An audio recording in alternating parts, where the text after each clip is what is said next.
in the lives of the women we love. But we're not giving up. Because we have something better. Stronger, more powerful. We have each other. When we come together and go red, the more power we have against our greatest health threat. Visit GoRedForWomen.org today to learn more. Congress is poised to pass a bill to keep AM radio in cars, but time is running out. 82 million Americans risk losing the news, sports, talk, traffic, and vital emergency information they rely on. Text AM to 52886 and tell Congress to pass this bill now. Message and data rates may apply. You may receive up to 4 messages a month, and you may text STOP to stop.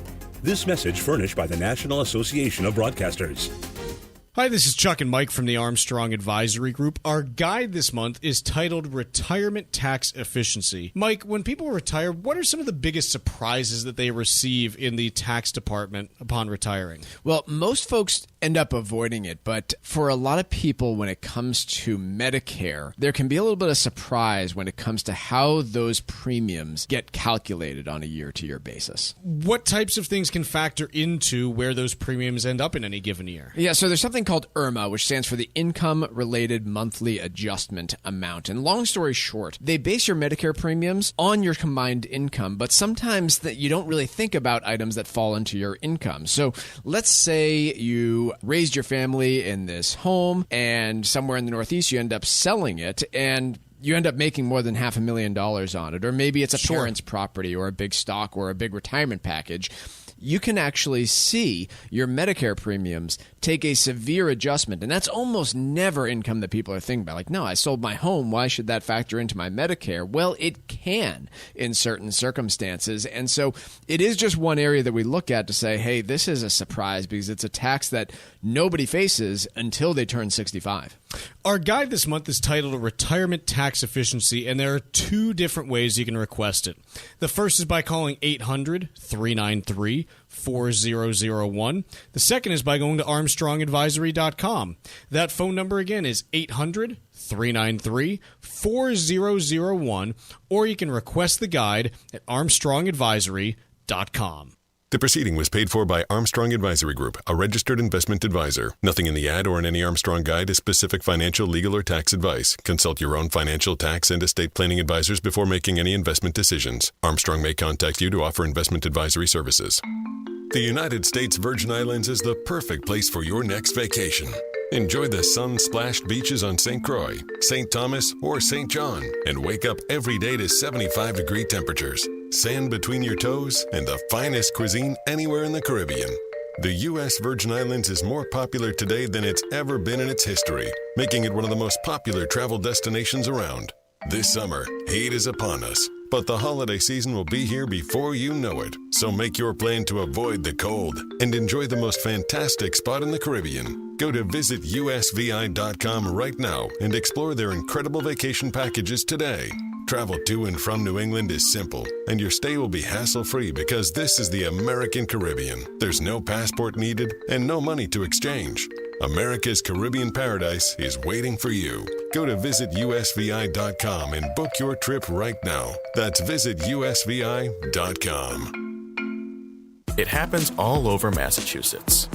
Can you tie my shoes? In every home and every community. Be careful on your bike. Learning can happen anytime, anywhere. We'll see you at practice this weekend. And no matter how learning takes place in your family's life, DESE is there as your partner. The Massachusetts Department of Elementary and Secondary Education. Never stop learning. Find out more at mass.gov/back-to-school. Sponsored by the Massachusetts Department for Elementary and Secondary Education. Environmental nonprofit Ocean River Institute is working with communities to tackle climate change with nature-based solutions that feature slowing water down and building more soil with grasses and plants. Research indicates that people acting in their own neighborhoods can build an inch of soil in a year and slow sea level rise down by as much as 25%. Please visit oceanriver.org for more information on opportunities to make a difference and go the distance for savvy stewardship of a greener and bluer planet Earth. The Financial Exchange is produced by Money Matters Radio and is hosted by employees of the Armstrong Advisory Group, a registered investment advisor that provides investment advisory services. All opinions expressed are solely those of the hosts, do not reflect the opinions of Armstrong Advisory or anyone else, and do not guarantee profit. Investments can lose money. This program does not offer any specific financial or investment advice. Please consult your own financial, tax, and estate planning advisors before making any investment decisions. Armstrong and Money Matters Radio do not compensate each other for referrals and are not affiliated. This is the Financial Exchange with Mike Armstrong and Marc Fandetti. Your exclusive look at business and financial news affecting your day, your city, your world. Stay informed and up to date about economic and market trends, plus breaking business news every day. The Financial Exchange is a proud partner of the Disabled American Veterans Department of Massachusetts. Help us support our great American heroes by visiting dav5k.boston and making a donation today.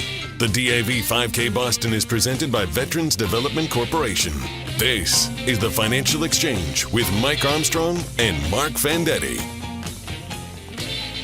It's a Tuesday here on the Financial Exchange after markets reached all-time highs on Monday. And Mr. Powell, he goes to Washington today. He's testifying in front of the Senate Banking Committee this morning. Do we get the House tomorrow, I believe? And if you're looking for some insightful pivoting commentary from the Federal Reserve, I'm imagining you probably won't get it today. I think you're mainly going to get probably clips for senators' re-election bids and stuff that they can put into some of their campaign videos would be my guess. But we'll keep you appraised, and we'll let you know what he says as time goes on here. But well, you know what he should say is, I had to respond to the stupid supply shocks that you people. He won't say this. He might not want to, and then again, he's a lame duck. True. Yeah, these dummies. Forgive me. They're not. They're individually they're smart. Collectively, they're stupid often, though. Right? I think we can agree on that. I'm not sure all of them are Congress individually created. Smart, but yeah. Okay. Well.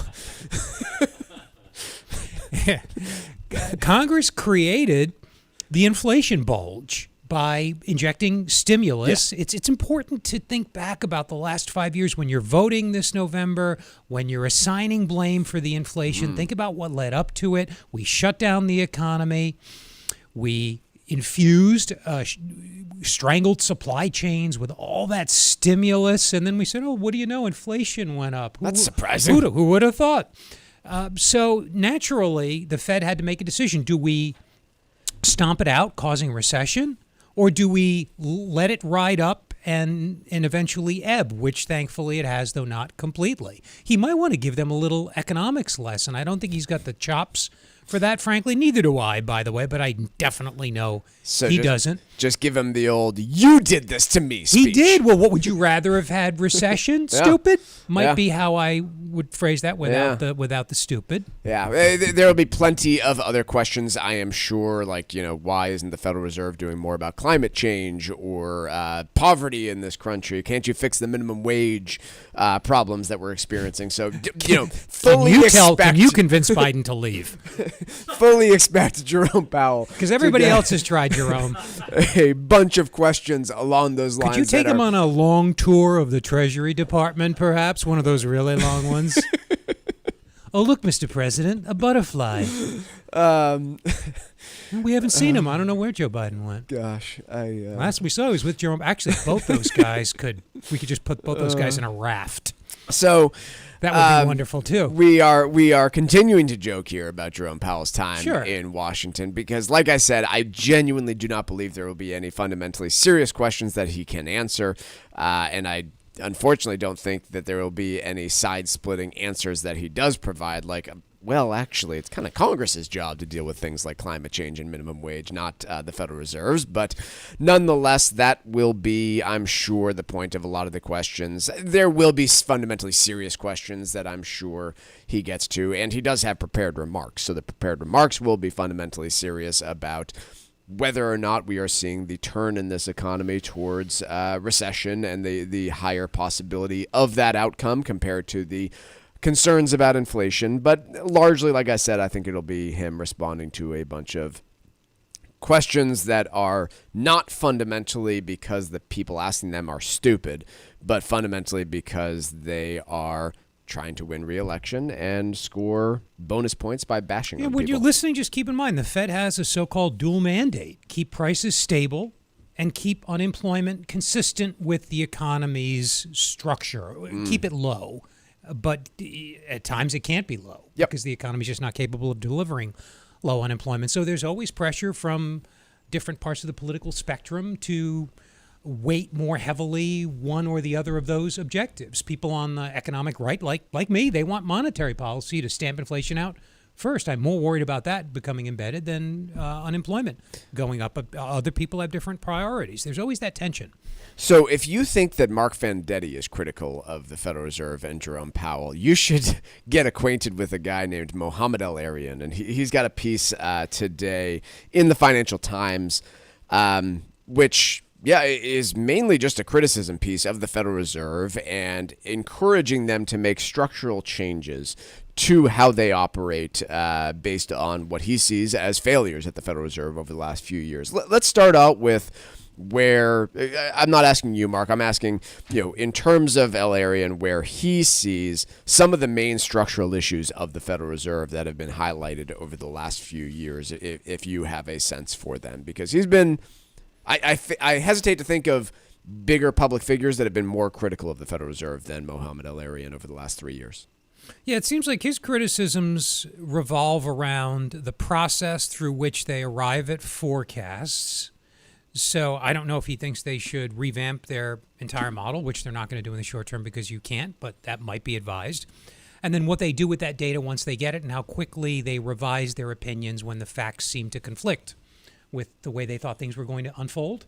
He criticizes so-called groupthink, a term that I think came out of Vietnam War decision-making when a lot of smart people got together and consistently made dumb decisions. That I'm not as hard on the Fed's groupthink as he is, because I think they chose to not send the economy into recession and to tolerate the bulge in unemployment, which again has bulge in inflation. Eased. Excuse me. They chose to avoid a bulge in unemployment in exchange for a bulge in inflation. There is tension between those two objectives. I would agree, but I think they severely underestimated how bad it would get. Probably, yeah. And I think they also seem to underestimate how much people cared about it. Maybe they didn't, and maybe they just didn't care. I wish they would defend their... Go ahead, sorry. But it seems to me that they, A, misinterpreted how high inflation would get, and then, B, were surprised by the public reaction to that inflation. So, again, not that they should necessarily be most concerned about how the public is reacting to what they do, but I think in both cases we have evidence that they misinterpreted how high it would get and how nastily people would react to it. But to your point, the quote here about groupthink, with groupthink and lack of cognitive diversity having tripped up the Fed so many times, is it not time to consider moving to the Bank of England's practice of appointing outside experts to the Federal Open Market Committee, the central bank's top policy-making committee? So he doesn't really lay out his evidence, but clearly, as you pointed out, that is one of his main complaints here, is that the Federal Reserve misinterpreted things several times over the last few years, and he, at least, Mohamed El-Erian at least, seems to blame the just lack of diverse viewpoints at the Federal Reserve as the main I don't know that adding people, for example, who disagreed, which is what, if you would want to achieve diversity, presumably you'd get more disagreement. Not superficial diversity. He uses cognitive diversity for a reason. He means people who think differently, not just look differently or are different genders, although those things are, I guess, important too. Not obvious to me that you would have had a different set of decisions. And quite frankly, isn't Jerome Powell kind of that? Right, like he's not a PhD economist. Obviously. He's a business person. I think he kind of was the outside non-groupthink person, and it didn't really change. Maybe that's why we've gone through this period of time, but nonetheless, I'm not sure that just injecting a bunch of outside opinions fixes the problem. I think the other one that El-Erian addresses here, which, I'm guessing is up for debate behind closed doors, but the Fed has very much tied themselves to this pretty arbitrary inflation target. Would you agree that 2% is kind of made up and arbitrary? There's no scientific thought, I guess, behind why 2% is the right level of inflation? I think there are a lot of economists who would say it's somewhere between 2 and 4. Uh-huh. But 2% is the target, right, at the Federal Reserve. They went with the low end of that when Bernanke in 2012 finally decided to articulate a specific target Yep. They had one for years behind the scenes. Greenspan once told the FOMC, the people who make the decisions, don't you dare let that target. It was somewhere around 3 in the Greenspan era. Right. He said, don't nobody say this to the press. If you do, there are going to be repercussions that we're not going to be able to control. So Greenspan understood the flexibility associated with not articulating it. But anyway, yeah, in a sense, Mike, it's arbitrary. In any a sense, it makes... In any case, it's been articulated to this point, and now the Federal Reserve has repeatedly said that we're going to get back there and tie ourselves to it. Whereas, you and I and Chuck and I and many others, more famous and more well-educated than you, myself, and Chuck, have pretty repeatedly said, look, a non-flexible target on inflation when you have a constantly changing economy might not be all that beneficial. And for example, should we be so tied to a 2% inflation target that we're willing to let unemployment get to 5% in order to get there? Or should we be comfortable saying, look, 3% is pretty darn close to 2%, and so we will be willing to deal with 3% inflation so long as it means unemployment staying under 4.5%? Those I think, are legitimate questions to ask, and I think a real structural problem with the Fed's framework.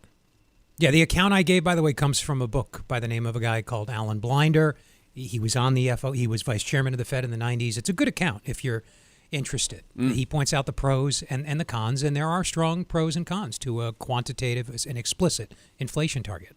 Let's take a quick break. As I mentioned, Jerome Powell will be testifying in front of the Senate Banking Committee all morning today. We will share snippets as they come up, but when we come back, I want to talk a little bit about Citigroup's opinion on high-flying AI equities and some of their takeaways on this equity market. That's next on the Financial Exchange. Breaking business and financial news first throughout the day. Only here on the Financial Exchange Radio Network. The United States Virgin Islands is the perfect place for your next vacation. Enjoy the sun-splashed beaches on St. Croix, St. Thomas, or St. John, and wake up every day to 75-degree temperatures, sand between your toes, and the finest cuisine anywhere in the Caribbean. The U.S. Virgin Islands is more popular today than it's ever been in its history, making it one of the most popular travel destinations around. This summer, heat is upon us, but the holiday season will be here before you know it. So make your plan to avoid the cold and enjoy the most fantastic spot in the Caribbean. Go to visitusvi.com right now and explore their incredible vacation packages today. Travel to and from New England is simple, and your stay will be hassle-free because this is the American Caribbean. There's no passport needed and no money to exchange. America's Caribbean paradise is waiting for you. Go to visitusvi.com and book your trip right now. That's visitusvi.com.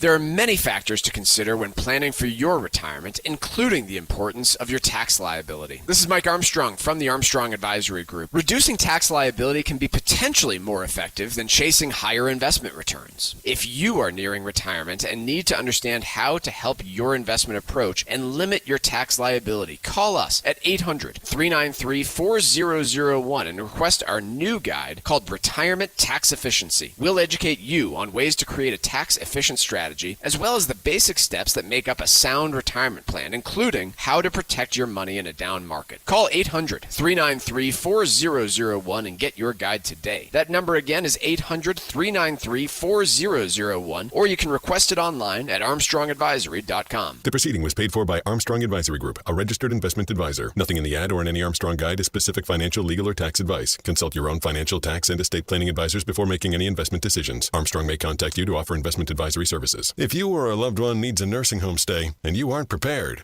the expense can be devastating to your savings. Understanding the Medicaid process is a key element to any successful estate plan. So call Cushing & Dolan today and request their new guide called Last Minute Medicaid Eligibility. It'll walk you through any changes to the Medicaid rules, how to adjust to those changes, and best practices that can help educate you on how to manage expenses you might incur down the road. Don't leave your assets to chance. Let the experts at Cushing & Dolan help you protect your wealth and keep it away from the nursing home. Call right now, 866-848-5699, and get your free copy of this new guide, Last Minute Medicaid Eligibility. That's 866-848-5699. You can also request the guide online by visiting their website, LegalExchangeShow.com. That's LegalExchangeShow.com. The proceeding was paid for and the views expressed are solely those of Cushing & Dolan. Cushing & Dolan and or Armstrong Advisory may contact you offering legal or investment services. Cushing & Dolan and Armstrong Advisory do not endorse each other and are not affiliated. Hey, listen, are you a 50-year-old person looking for term life insurance? Then you need to talk to Bob. Bob specializes in helping people find $1 million or more of term life insurance for a couple of $100 a month. Look, you need to know there's a price war in the term life insurance business, and you may be paying too much. Call Bob, and he'll shop and see how much money he can save you. Look, this could be the last term life insurance policy you ever have. Your rates are guaranteed for the next 20 years. That's right, guaranteed level rates for the next 20 years. And if you're a smoker or your health is not perfect, Bob has great rates for you too. So for $1 million of term life insurance coverage for a couple of $100 a month, call Bob right now. 800-965-7987. 800-965-7987. 800-965-7987. That's 800-965-7987. Paid for by Term Direct.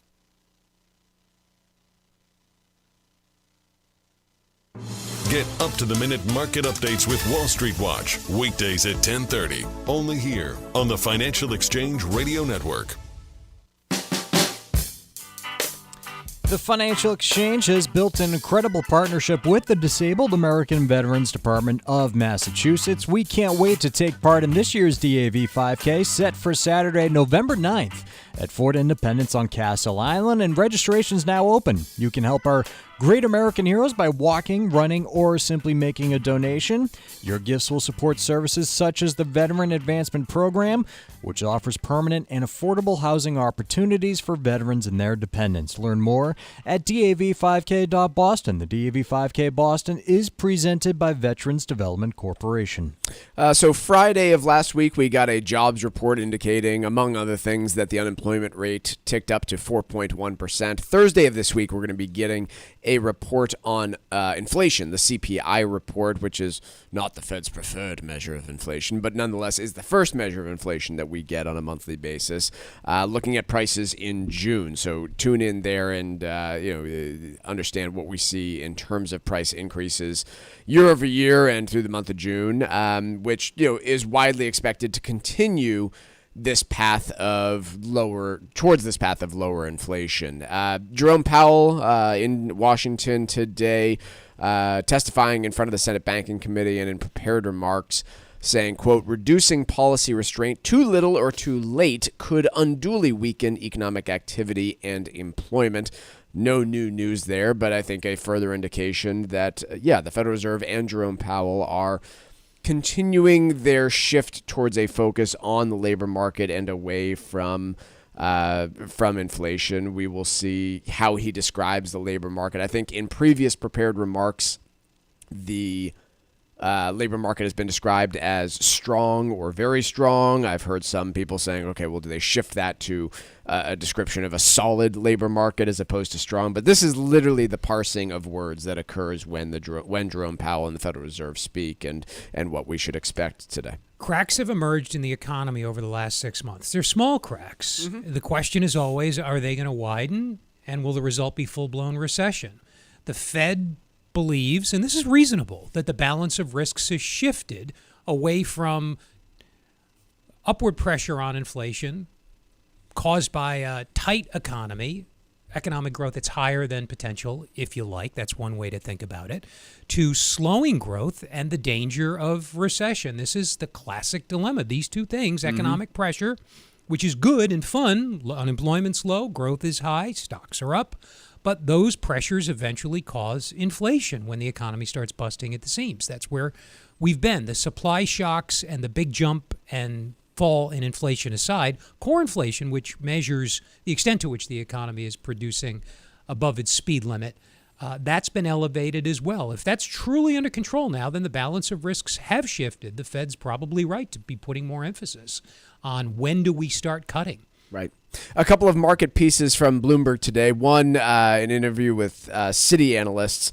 Quote, it's time to book profits in high-flying AI equities. Sentiment towards AI-exposed equities is the strongest since 2019, according to Citigroup. I can agree with that. I don't know if it was, in fact, I would say sentiment towards AI equity seems higher today than it did in 2019, but nonetheless, I don't really remember us talking about AI. Well, valuations are higher if you want to use that as an objective measure of sentiment. Yeah, I can't disagree with that. Free cash flow at the bulk of those firms is forecasted to outstrip analyst expectations. Again, then what use are those forecasts? But nonetheless, Citi's saying that these conditions can and oftentimes does lead to more volatility in these types of companies. What should anybody do about this article? I don't really have an answer because I know firsthand that many of these types of articles were written 3 months ago, 6 months ago, 12 months ago, and 2 years ago about high-flying tech stocks. And in almost all those cases, specifically with artificial intelligence, they continued to rise. So is this a bubble in artificial intelligence? Nobody knows, and we won't know until after that supposed bubble actually ends up popping. I don't think there's any way to really confirm that. I have mentioned before that there are many things about this moment in stock market time that feel pretty similar to the dot-com bubble in the late 90s and early 2000s, but there's no scientific method here where you look at this type of thing and you say, don't know until after the fact. Here we go. Oh, yeah, this turned out to be a bubble. NVIDIA's up 4,000% over the last 5 years. This is from the Financial Times in the last couple weeks. Sales, according to the same article, have been growing 60% year over year over the same period. So you could say NVIDIA's absolutely for real. By definition, a bubble is not for real. Right. But it's priced to continue to grow at an almost as feverish clip over the next several years. Is that realistic, especially if the economy dips into recession? Almost certainly not. And, other features of bubbles, right? Are we starting to see related companies being bid up that have not seen such robust sales growth, right? We talked with Paul LaMonica a week or two ago about a few utility companies that are seeing massive price growth on their stocks just based on the insinuation that they might in the future supply nuclear power energy to some of these tech firms that hope to use artificial intelligence to compute a bunch of things. Like, maybe that comes to pass, maybe it doesn't. So again, what does an investor do with this information? I don't know, because, again, if you had acted on pretty similar reports that were coming out 12 months ago and dumped your stock in artificial intelligence companies, then can you objectively say you're better off today? That depends on how the story ends. Right now, you feel like a sap. Yep. But in 6 months, you might feel terrific about that decision. Who knows? So there are pages yet to be written. I'll say again, a bubble is a very subjective thing. You don't know until after the fact. Most of us are invested in stocks through our 401ks or through an IRA account using a broadly diversified product, so to speak, like an index fund. So you don't have to really worry about this. You're automatically invested in today's winners and tomorrow's winners in varying proportions, and you don't have to wring your hands too much about whether or not one sector's in a bubble or not, if your time frame permits you to hold on through the inevitable downturn. Let's take a quick break. Markets are open and largely in positive territory. We'll have a full recap next with Wall Street Watch.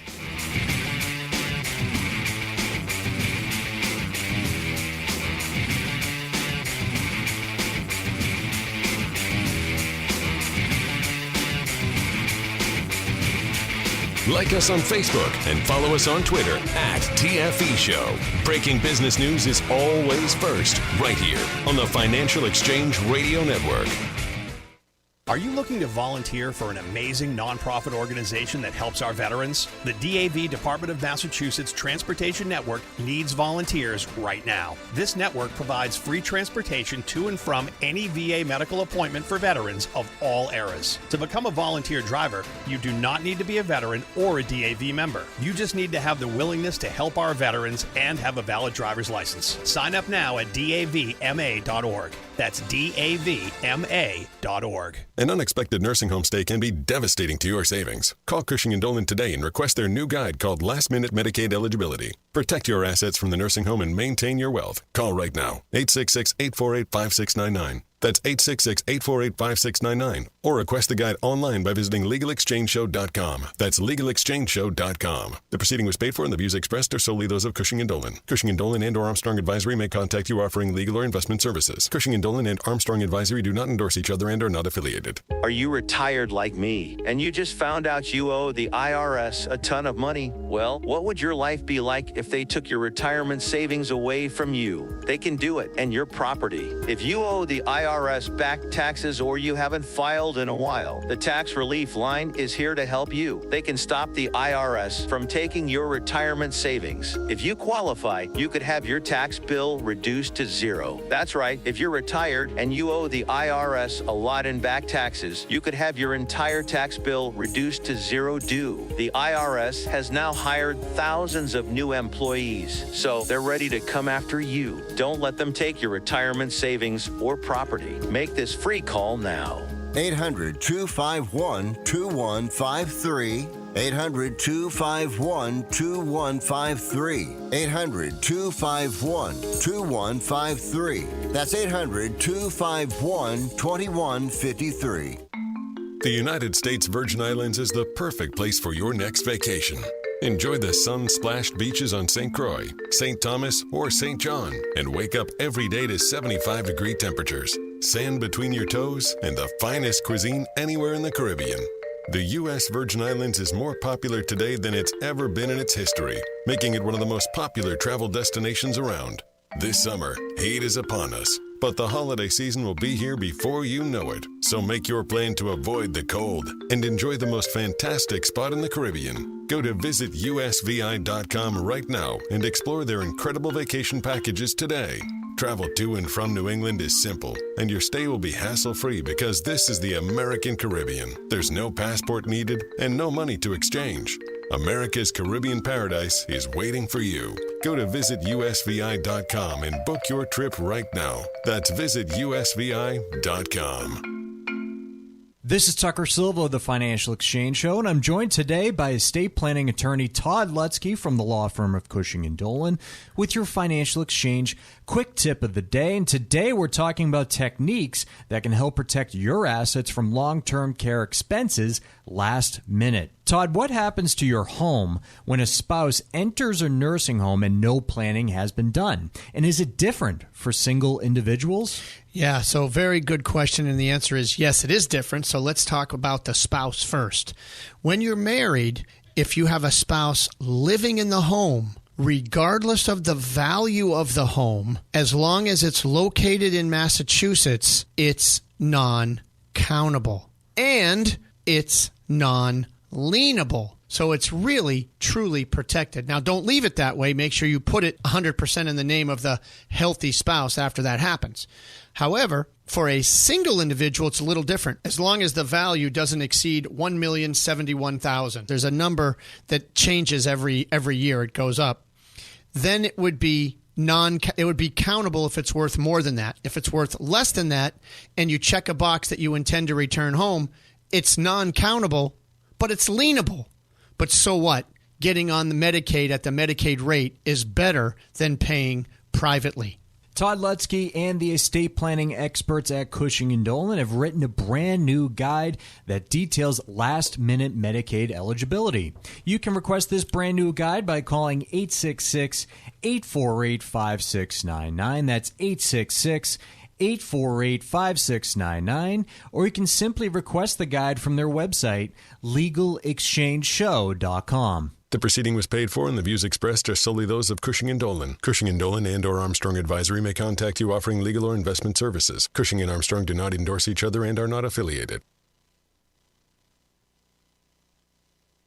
Time now for Wall Street Watch. A complete look at what's moving markets so far today, right here on the Financial Exchange Radio Network. Well, markets are mixed territory as investors monitor testimony from Fed Chairman Jerome Powell before Congress this morning. Among Powell's prepared remarks, the Fed chair said that elevated inflation is not the only risk we face and that the job market is strong but not overheated. Right now, the Dow is down by over 0.33% or 141 points. S&P 500 is up by 7 points, and the NASDAQ up by 47 points or about 0.25%. Russell 2000 down by about 0.5%. 10-year Treasury yield up by 3 basis points, now at 4.30%. And crude oil off about 0.5%, just below $82 a barrel. Shares in BP down by 4% after the British energy giant said it expects to book an impairment of up to $2 billion for the second quarter. The company also warned lower refining margins will hit its oil trading earnings. Meanwhile, several chip makers are seeing more attention today, including Micron Technology and NVIDIA. KeyBank hiked its price target of NVIDIA to $180 per share, sending that stock up by about 3% today. Micron stock is up by 2%, and Intel jumped 6% yesterday, but is retreating about 0.5% today. Elsewhere, shares of Hydro Flask and OXO parent company Helen of Troy down by 30% after reporting a significant earnings miss, while its quarterly revenue guidance fell short of forecasts. Chemical company Chemours was upgraded by UBS to buy from neutral, saying the stock could outperform as refrigerants see favorable demand and price drivers heading into next year. That stock up by 3%. And vacuum cleaner manufacturer Dyson announced it will slash about 1,000 jobs in the UK as part of a review of its business. I'm Tucker Silva, and that's Wall Street Watch. CNBC has a piece this morning on the right mix of retirement accounts. No, they don't go out there and tell you what the right mix is, but they do point out something that I find quite accurate, which is it can be really impactful to have the correct mix of different types of assets that you are using to fund your retirement. And that can take the form of health savings accounts, Roth 401ks, traditional IRAs and 401ks, or just kind of plain old brokerage accounts like a joint investment account with a spouse heading into retirement. And they, the article itself does point out a few useful pieces, right? How you're going to be taxed on withdrawals from your 401k, which can vary state by state, by the way, as state income taxes sometimes do or don't apply to withdrawals from retirement accounts, and those rates vary. On the brokerage account side, however, it's pretty clear, at least on the federal tax side, that you'll be facing 0, 15, or 20% federal taxes before any state income taxes. And then Roths have that special privilege of not being able to be taxed in any way, shape, or form, as far as I know, in any state across the country. But if this sounds rather complicated to you, A, don't let it send you into paralysis on what to do, right? Like, all of these different positioning of different assets, in almost every case, won't be as impactful as just knowing that, hey, I'm actually funding something towards my retirement and I'm putting money into something, some vehicle for retirement, even if it's not the perfect vehicle. In most cases, so long as that vehicle isn't like a Ponzi scheme, it's going to end up better off for you down the road than just doing nothing. But if you are finding yourself in some form of choice paralysis, right? Like you have all of these options from your employer, or perhaps you're just about to retire and trying to figure out, where am I going to take my money from? Like what is the most intelligent thing to do here? Should I be tapping my Roth bucket first, last, when I'm 62 or when I'm 82? These are, like I mentioned, pretty complicated decisions to try and figure out on your own, at least in my experience. It's also one of the most common questions that we get from our own clients in terms of planning out their future. Hey, I understand that I'm going to have enough money for retirement, but I'd also, all else equal, would really love to pay Uncle Sam a little bit less in the way of taxes if I can possibly do so. And so that's what positioning these assets is all about. And yes, it can be done once you are retired, but if you have the time and ability to look forward and do it when you're in your 40s and 50s, then it's a heck of a lot easier than trying to figure it out when you're in your 60s and 70s. If you would like a free consultation with the Armstrong Advisory Group to try and tackle these questions about tax efficiency when it comes to your retirement savings, where to place your next 401k increase, whether or not you should be utilizing some of those benefits from your employer, or if you're already retired and trying to figure this out on your own in terms of where that paycheck comes from next, please call the Armstrong Advisory Group at 800-393-4001. We do free consultations for potential clients of ours. We meet in our offices throughout New England. You can book a call back, by the way, at armstrongadvisory.com on our website. Or like I said, just call our office at 800-393-4001. The proceeding was paid for by Armstrong Advisory Group, a registered investment advisor. Nothing in the ad or in any Armstrong guide is specific financial, legal, or tax advice. Consult your own financial, tax, and estate planning advisors before making any investment decisions. Armstrong may contact you to offer investment advisory services. I'm just in a, crapping all over Bloomberg mood today. Go for it, yeah. Because they continue to write titles to articles that have nothing to do with what they're writing about. But in Bloomberg today, how to invest during a high interest rate era. They spend 8 pages not telling you how to invest during a high interest rate era. We don't pay attention when we read. I do it half. We're all scanners and skimmers, and I don't think it's social media and smartphone viewing. It's this natural tendency to evaluate something very fast. Is this interesting? Do I need to pay attention or not? And most people don't pay attention to headline versus content, substance versus just a bunch of editorializing, which you frequently My get. problem is it's actually a fairly well-written and intelligent article about the state of the economy and things to be worried about and things to be looking at when trying to read the tea leaves in terms of what's happening with this economy right now. But they made an article about how to invest in a high interest rate environment. They don't come close to answering the question. I mean, they bring up a few interesting pieces like delinquency rates on all sorts of different debts.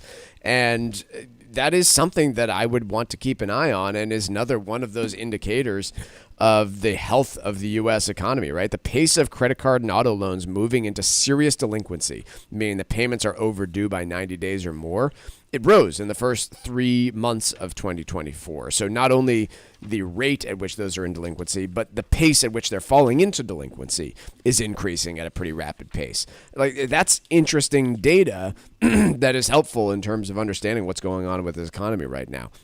By the way, that data point falls right into the same category that we've identified with several others. So I'm looking at this data from the St. Louis Fed. According to the St. Louis Fed, in the first quarter of 2024, the delinquency rate on credit card loans at all commercial banks was 3.16%. I know you don't have any context as to what that means. Well, in the fourth quarter of 2021, that was sitting at 1.5% when people were paying things off, but that was nearly an all-time low. In the heights of the great financial crisis, it was sitting just shy of 7%.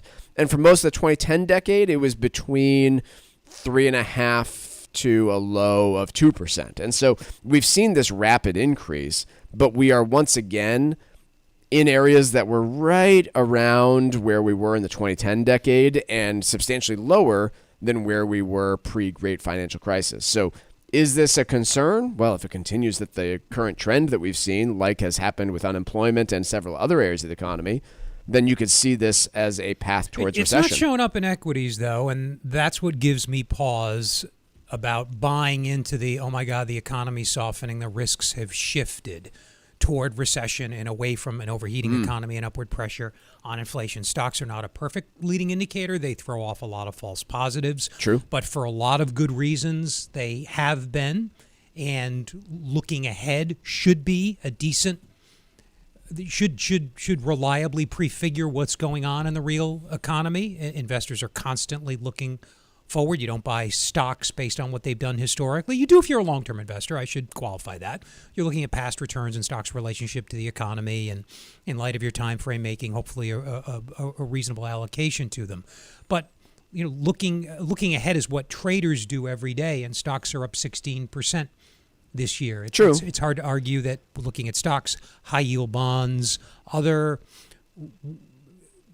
continuously updated measures of economic health, that there are concerns in financial markets about the state of the economy. That's what gives me pause. Financial markets aren't always right about these things, though, right? I said that. You mentioned that, and we saw increases in credit card delinquency rates right through 07, 08. 08 was a big exception. Stocks were up in 07, and they only started to decline coincident with the economy. You're right. So maybe the relationship is broken a bit, but there are good reasons to think that it should hold. Good theoretical reasons. I'm not talking about blind faith in markets. Yeah, I'm with you. And yeah, these are the forward-looking tools that we look at. And yeah, whether it's the level of equities, the price-to-earnings ratios, which again are near all-time highs, not on just the value of equities, but the relative price to what those companies are generating, the yield on treasuries versus high-yield bonds. Again, none of these really significantly flashing recession warnings. We see economic softening. We're not special. Why isn't the market seeing it? Right. Quick break. When we come back, a pretty horrifying story that you may have heard play out over the last few weeks about some banks that weren't actually banks and the customers that have been left in the lurch because of it. Quick break. We'll be covering that next on the Financial Exchange. Breaking business news as it happens, only here on the Financial Exchange Radio Network. If you or a loved one needs a nursing home stay and you aren't prepared, the expense can be devastating to your savings. Understanding the Medicaid process is a key element to any successful estate plan. So call Cushing & Dolan today and request their new guide called Last Minute Medicaid Eligibility. It'll walk you through any changes to the Medicaid rules, how to adjust to those changes, and best practices that can help educate you on how to manage expenses you might incur down the road. Don't leave your assets to chance. Let the experts at Cushing & Dolan help you protect your wealth and keep it away from the nursing home. Call right now, 866-848-5699, and get your free copy of this new guide, Last Minute Medicaid Eligibility. That's 866-848-5699. You can also request the guide online by visiting their website, LegalExchangeShow.com. That's LegalExchangeShow.com. The proceeding was paid for and the views expressed are solely those of Cushing & Dolan. Cushing & Dolan and or Armstrong Advisory may contact you offering legal or investment services. Cushing & Dolan and Armstrong Advisory do not endorse each other and are not affiliated. The United States Virgin Islands is the perfect place for your next vacation. Enjoy the sun-splashed beaches on St. Croix, St. Thomas, or St. John, and wake up every day to 75-degree temperatures, sand between your toes, and the finest cuisine anywhere in the Caribbean. The U.S. Virgin Islands is more popular today than it's ever been in its history, making it one of the most popular travel destinations around. This summer, heat is upon us, but the holiday season will be here before you know it. So make your plan to avoid the cold and enjoy the most fantastic spot in the Caribbean. Go to visitusvi.com right now and explore their incredible vacation packages today. Travel to and from New England is simple, and your stay will be hassle-free because this is the American Caribbean. There's no passport needed and no money to exchange. America's Caribbean paradise is waiting for you. Go to visitusvi.com and book your trip right now. That's visitusvi.com. Tax-efficient retirement planning starts with taking proactive steps to minimize your tax burden while you still can. Hi, this is Mike Armstrong from the Armstrong Advisory Group, and as you approach retirement, it's crucial to consider the impact of taxes on your future finances. This month, our new guide is called Retirement Tax Efficiency. In it, we cover a variety of key areas from Social Security and life insurance to capital gains tax rates and Medicare brackets. The guide is designed to help you build a solid retirement financial strategy that limits your tax liability. Get your free copy of our new guide, Retirement Tax Efficiency, by calling 800-393-4001. That number again is 800-393-4001, or you can also request the guide online by visiting our website, armstrongadvisory.com. The proceeding was paid for by Armstrong Advisory Group, a registered investment advisor. Nothing in the ad or in any Armstrong guide is specific financial, legal, or tax advice. Consult your own financial, tax, and estate planning advisors before making any investment decisions. Armstrong may contact you to offer investment advisory services. For 40 years, Cancer Support Community has been a relentless ally for anyone impacted by cancer, with free services provided online and in person, with their newest location in Massachusetts. Connect with Cancer Support Community Massachusetts for free emotional support, educational resources, patient navigation, financial counseling, and more. 617-797-3391. CancerSupportMass.org. CancerSupportMass.org. Congress is poised to pass a bill to keep AM radio in cars, but time is running out. 82 million Americans risk losing the news, sports, talk, traffic, and vital emergency information they rely on. Text AM to 52886 and tell Congress to pass this bill now. Message and data rates may apply. You may receive up to 4 messages a month, and you may text STOP to stop. This message furnished by the National Association of Broadcasters.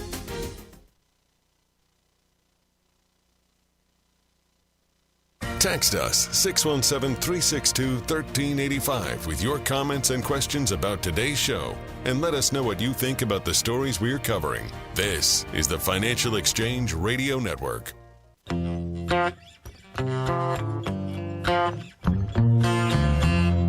This segment of the Financial Exchange is brought to you in part by the U.S. Virgin Islands Department of Tourism. The U.S. Virgin Islands is the perfect destination for your next vacation.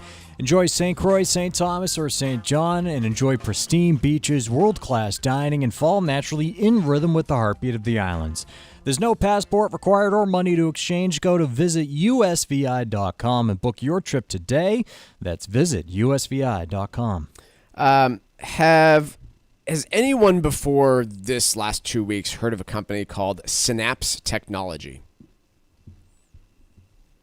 I know nobody can feed back to me because I'm talking through their radio, but like if you're raising your hand, then you are deep into this industry because I had never heard of them before. But they were effectively basically just as the name implies, a technology company that would match up financial institutions with actual FDIC-insured banks, so that if, say, I went to an app somewhere that was offering FDIC insurance through a related bank, Synapse Technology would actually take the funds and deposit them at that bank account and assure me that I had FDIC insurance through these different apps.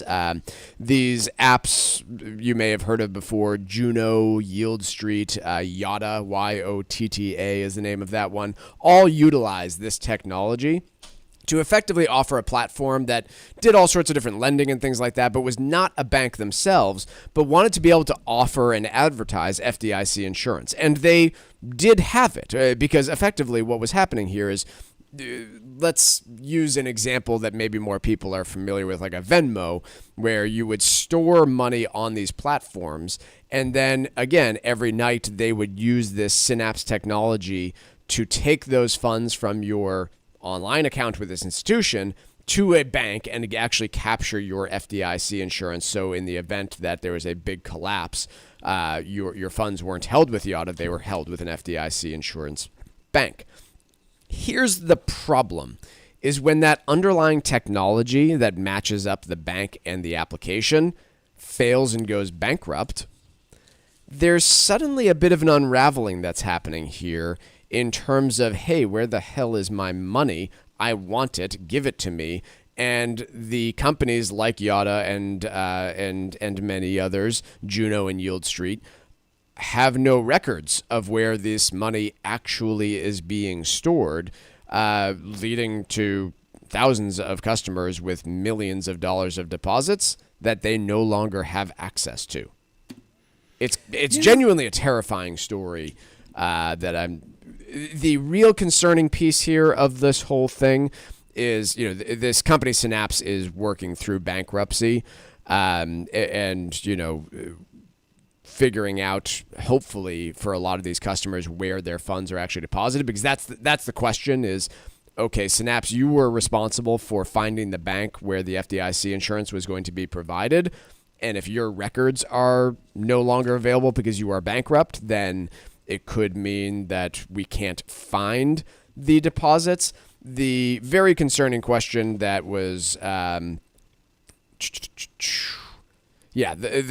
important question here that I have is, will these funds ever be found? And did this company go bankrupt because they were in fact stealing funds? There's no necessarily evidence of that, but quote from the bankruptcy court judge, he has said that he suspects that tens of millions of dollars will never be found. It's interesting. I don't know, honestly, what to make of it other than it reinforces my paranoia about the need to do due diligence and the general principle of caveat emptor, buyer beware. Make sure where you're putting your money is make sure where you're putting your money is an actual people bank. Have lost money. It gets you lose a little bit of sympathy for some of these folks when they admit that they got their advice on a YouTube channel. Yes. So, yes, from us here talking on the radio to people who are doing this on TV to people who write in your local town newspaper about personal finance, just make sure they're credentialed or have some association with a legit entity like an investment advisory firm or something. I mean, just because you're on the radio or doing a YouTube channel or doing a TikTok video doesn't mean you know what the heck you're talking about. Yeah, And hopefully so, that's been made clear over the last few years. I don't think it has, Mike. I think there's a whole new generation of people weaned on social who get that. We know this, that younger people especially get an alarmingly high percentage of their information from social media, which I guess in which you'd include TikTok. So again, the real clear piece here is that these companies themselves that people had accounts with, like Yada, are not banks. And if you read the disclosure, you would find that. You would find that pretty clearly that, yeah, this is not a bank. Whereas, there are, and this is the confusing part, there are many banks that offer online-only programs. So Citizens Bank, I'm aware of right now. Obviously, there are Citizens all over New England. They also have an online-only checking money market account. You cannot get the interest rate for that online-only money market by walking into a bank branch. You must do it all online. You cannot do any transactions in the bank on that online money market. But ultimately, I suspect, I haven't read through the pages of the documents because I don't have an account there, I am sure that it eventually goes through and says, yes, we, Citizens Bank, are the bank backing this product, and if we go belly up, you have FDIC insurance through this product. Whereas, had you read the disclosure documents with one of these online platforms, it would have told you, we are not a bank, and your accounts are held with these other banks that we kind of sort of have relationships with, and there's a big chain in effect here. And if your online service sounds like a Star Wars character like Yoda, which if you say it fast, it sounds like Yoda, you might want to think twice about it. It might be a little cavalier if they name their company whimsically.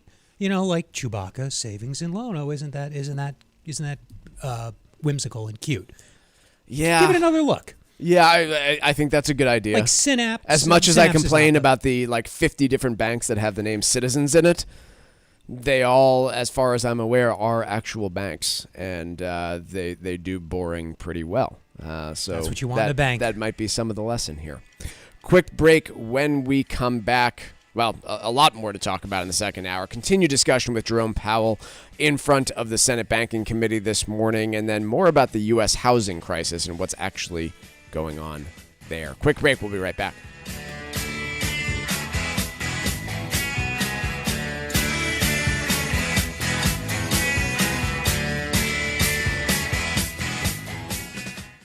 Building a solid financial strategy is a core element to enjoying your retirement years. That's why you need advice that you can count on. At the Armstrong Advisory Group, we understand the challenges of positioning your assets to help you maintain your wealth over time. Our goal is to offer advice that is both suitable and in your best interest. When you hire one of us, you hire all of us so you can be comfortable knowing that every advisor in our firm is dedicated to helping you create a realistic plan for your later years. Visit us today at armstrongadvisory.com and sign up for a free, no-obligation planning session. Click the Get Started button at the top right corner of the homepage, and you can select the day and time that works best for you. Go to armstrongadvisory.com and let us help you secure your financial future. That's armstrongadvisory.com. The proceeding was paid for by Armstrong Advisory Group, a registered investment advisor. Nothing in the ad or in any Armstrong guide is specific financial, legal, or tax advice. Consult your own financial, tax, and estate planning advisors before making any investment decisions. Armstrong may contact you to offer investment advisory services. Are you retired like me and you just found out you owe the IRS a ton of money? Well, what would your life be like if they took your retirement savings away from you? They can do it, and your property. If you owe the IRS back taxes or you haven't filed in a while, the Tax Relief Line is here to help you. They can stop the IRS from taking your retirement savings. If you qualify, you could have your tax bill reduced to zero. That's right. If you're retired and you owe the IRS a lot in back taxes, you could have your entire tax bill reduced to zero due. The IRS has now hired thousands of new employees, so they're ready to come after you. Don't let them take your retirement savings or property. Make this free call now. 800-251-2153. 800-251-2153. 800-251-2153. That's 800-251-2153. For 40 years, Cancer Support Community has been a relentless ally for anyone impacted by cancer, with free services provided online and in person. With their newest location in Massachusetts, Connect with Cancer Support Community Massachusetts for free emotional support, educational resources, patient navigation, financial counseling, and more. 617-797-3391. CancerSupportMass.org. CancerSupportMass.org. This is the Money Matters Radio Network, WBNW 1120 AM and W275 CM FM. Concord, Boston, the Money Matters Radio Network. Sometimes we know what's next. Other times, it's impossible to know. Life can change in an instant. Don't be caught standing by the next time someone's heart stops. Knowing CPR gives you the ability to act and takes you from bystander to lifesaver. CPR is a life-saving skill. Join the nation of lifesavers today by learning CPR at heart.org/nation. National support for CPR education provided by Elevance Health Foundation. Hi, this is Chuck and Mike from the Armstrong Advisory Group, and our guide this month is all about retirement tax efficiency. Mike, let's go through some of these items that people typically hit in retirement as key drivers of income. Let's start with Social Security and its taxation. Yeah, so for only about 40% of American households is Social Security actually taxable, but it's a pretty low threshold where it does become taxable. There's a combined income calculation they put through, and up to 85% of your Social Security benefits can be taxed depending on your income. Other places that retirees typically generate income, interest from bank accounts and CDs and things along those lines. How is that typically taxed? Any changes for retirees? Yeah, so no real change other than all of your other income is going to adjust, and so the rate at which you pay might change. But you're going to be taxed federally as well as by your state if it has an interest or income tax on the interest generated from something like a CD. Whereas if you're generating it from some other tool, such as a U.S. Treasury bond, that interest is not taxable, at least at the state level. What about when we look at IRAs and Roth IRAs? People have been contributing, but now they're finally withdrawing once they retire. Once again, in most states, federal and state taxes, if your state has an income tax. The one nice thing there is you're not facing the FICA taxes that you paid while you were working, but everything else is coming out of those IRAs. And Roth IRAs should be tax-free after the money's been in for 5 years. The guide this month is titled Retirement Tax Efficiency.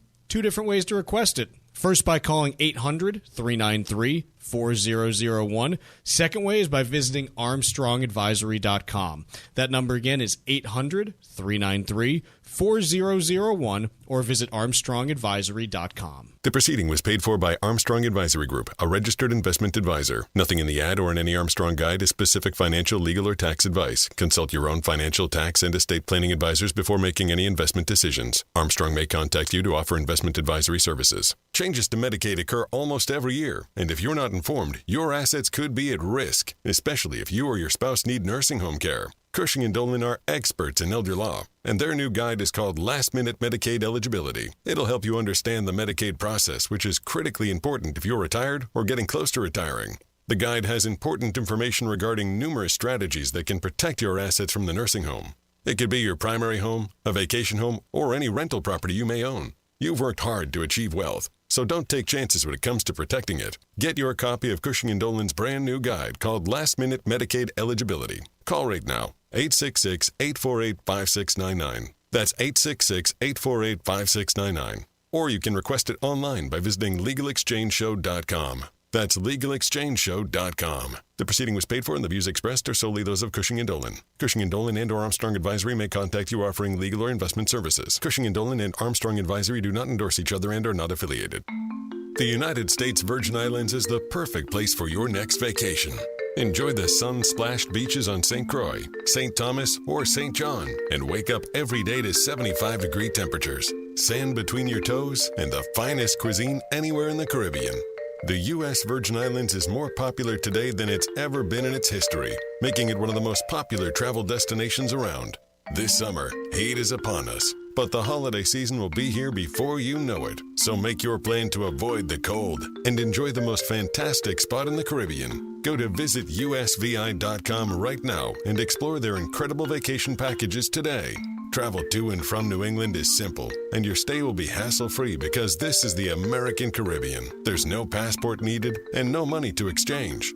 America's Caribbean paradise is waiting for you. Go to visitusvi.com and book your trip right now. That's visitusvi.com. Hi, I'm Lisa Hughes. This Veterans Day weekend, help honor all who've served our country and join WBZ for the annual DAV 5K, a run or walk to support disabled vets here in Massachusetts with housing, transportation, and other critical support. Saturday, November 9th at DCR's Castle Island in South Boston. Let's thank all who have sacrificed for our freedom and help our heroes on their road to recovery.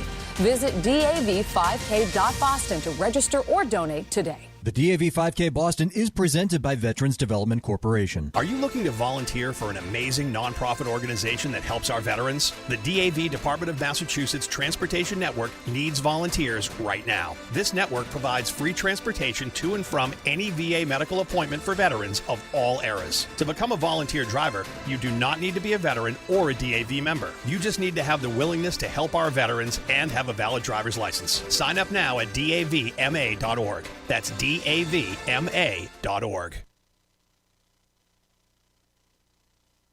The Financial Exchange is produced by Money Matters Radio and is hosted by employees of the Armstrong Advisory Group, a registered investment advisor that provides investment advisory services. All opinions expressed are solely those of the hosts, do not reflect the opinions of Armstrong Advisory or anyone else, and do not guarantee profit.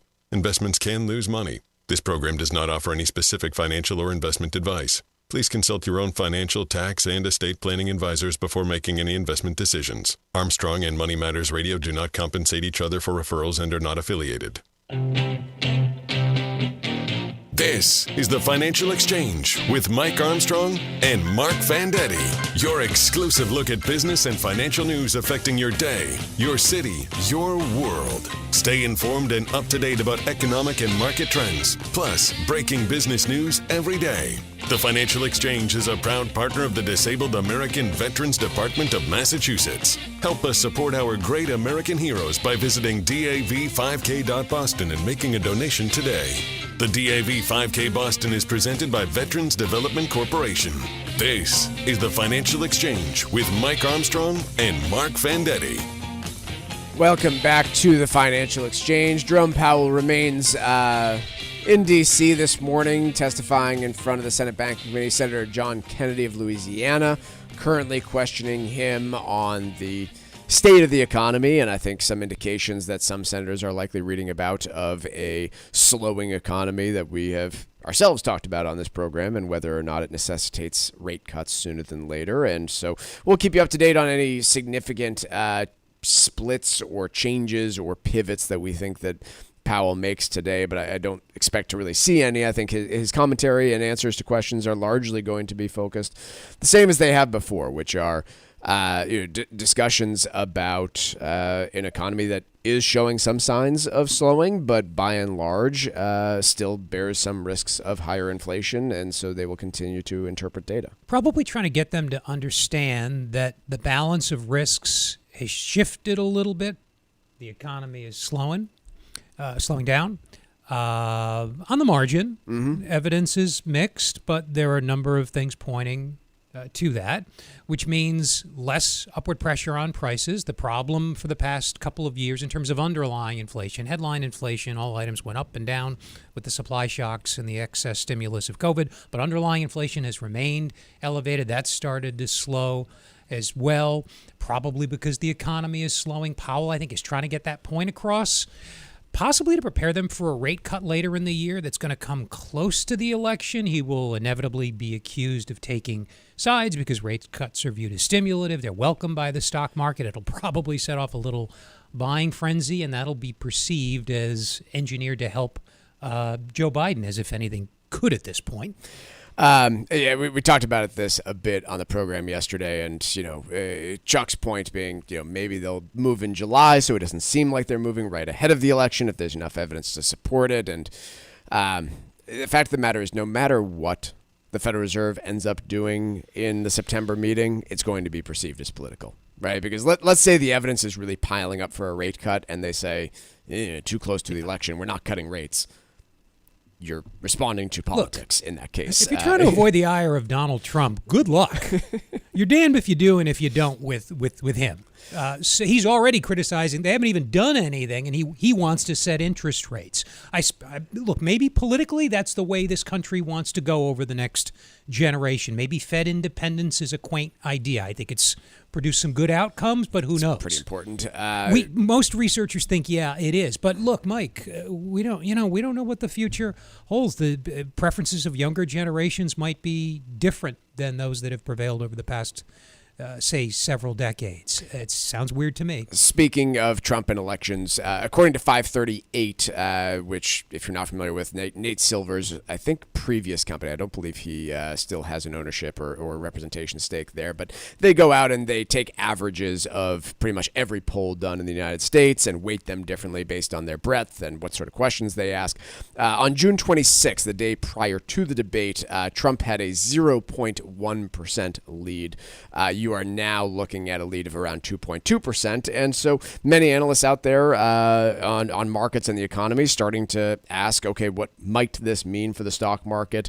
One piece from Barron's saying that Powell needs to consider Trump before cutting rates, which I would pretty forcefully say, no, he should not consider Trump before cutting rates. You have no idea, A, who is going to win the election, B, whoever wins the presidency, whether or not they will have control of the House and or Senate, and then see what policies will look like out of that administration. We should just talk about what we know. Deal with what you know now. Don't try and guess as to what's going to be. Like, I can't think of anything more foolish than saying, hey, we know inflation's looking. The insinuation is, hey, you should keep rates higher because Trump might get elected and they'll cut taxes and stimulate a whole bunch of economic activity. To which my counterpoint would be, we don't know any of those things. We don't even know what he's going to do. He's pretty mercurial. He's flipping all over the place on TikTok, on Bitcoin. Tariffs are probably negotiable with him. And you could say that's to his credit. I'm not really making a judgment about whether or not that's the best management style. Maybe fluid is better. But if he goes ahead with tariffs, those will in the short term be inflationary. There's absolutely no doubt about that, not when you consider the magnitude that he's considered raising them by. He wants to deport a lot of people who aren't here legally. You might cheer that on as a policy matter. It's not fair. They shouldn't be here. Get them out. Okay, but you shrink the labor supply. Mm-hmm. This is also inflationary. He doesn't care about debt. I'm not judging that. That's not my preference. I think it's despicable, actually. You're shouldering future generations with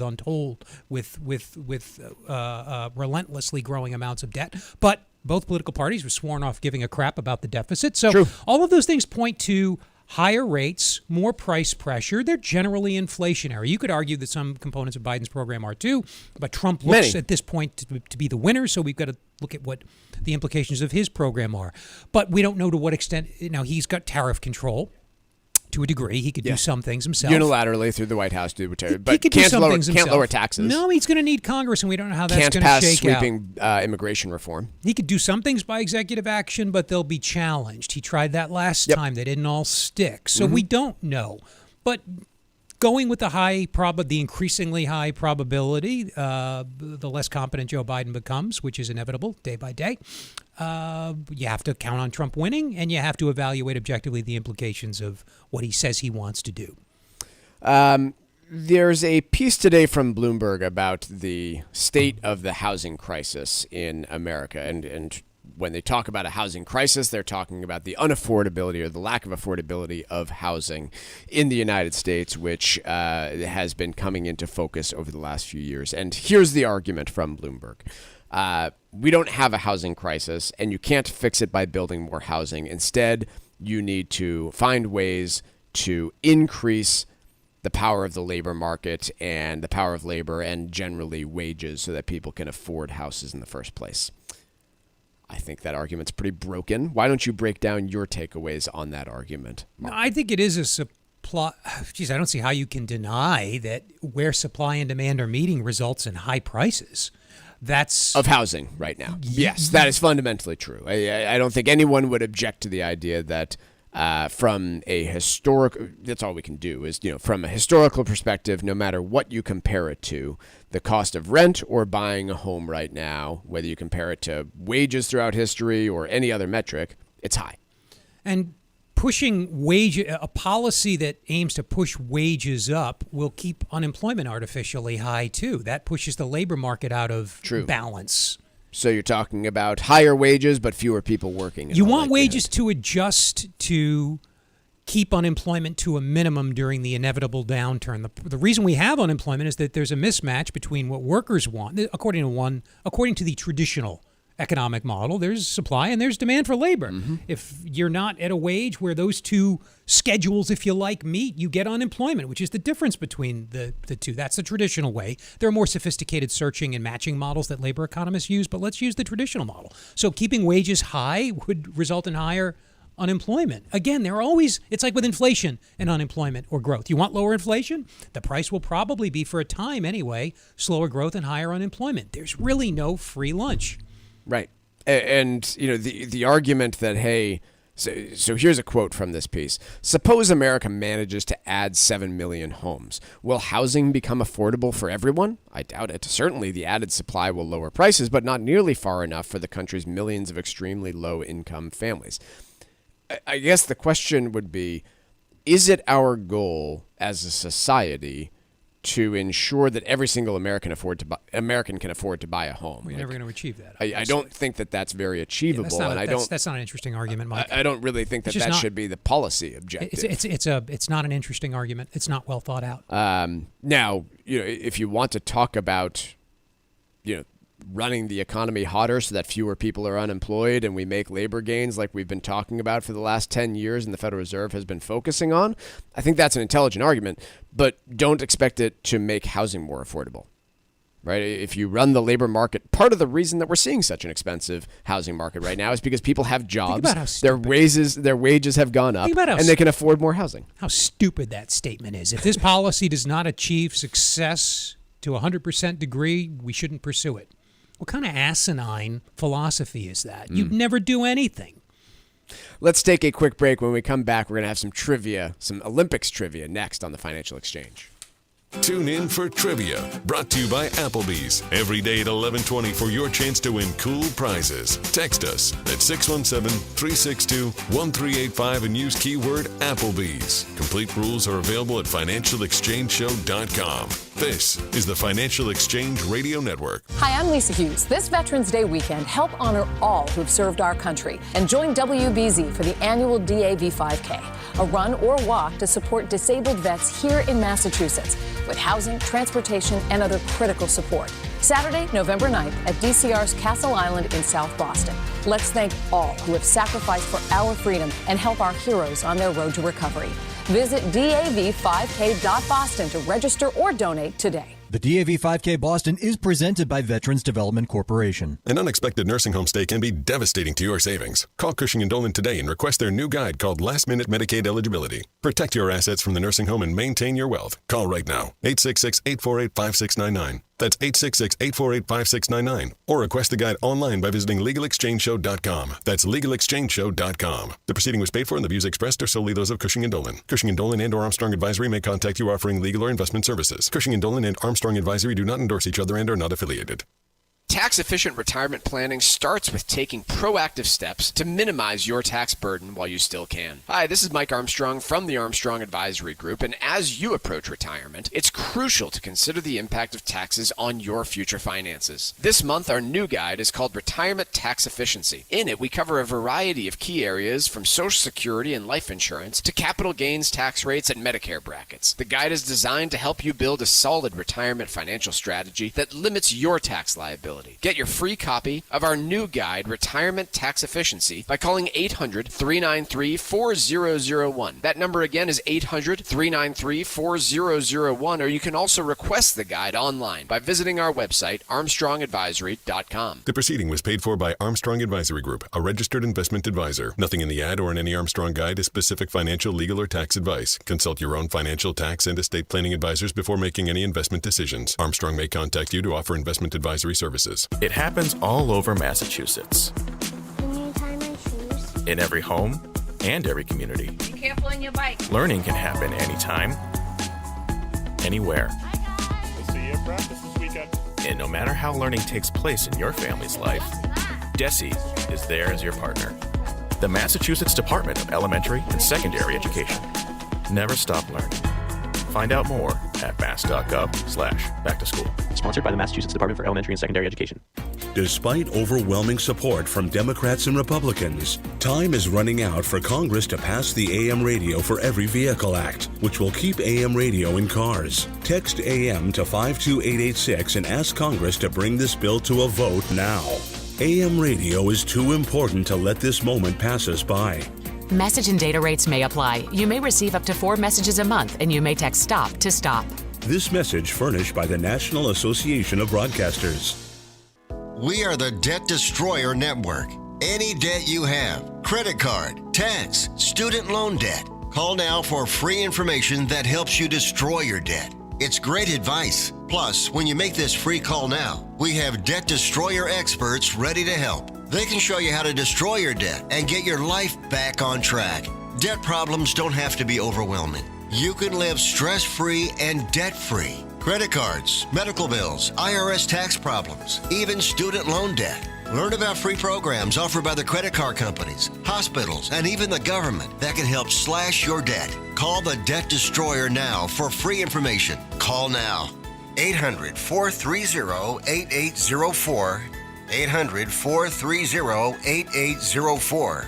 800-430-8804. Again, that's 800-430-8804.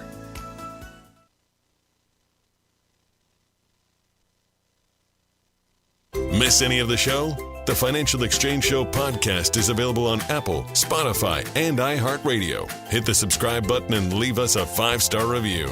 This is the Financial Exchange Radio Network.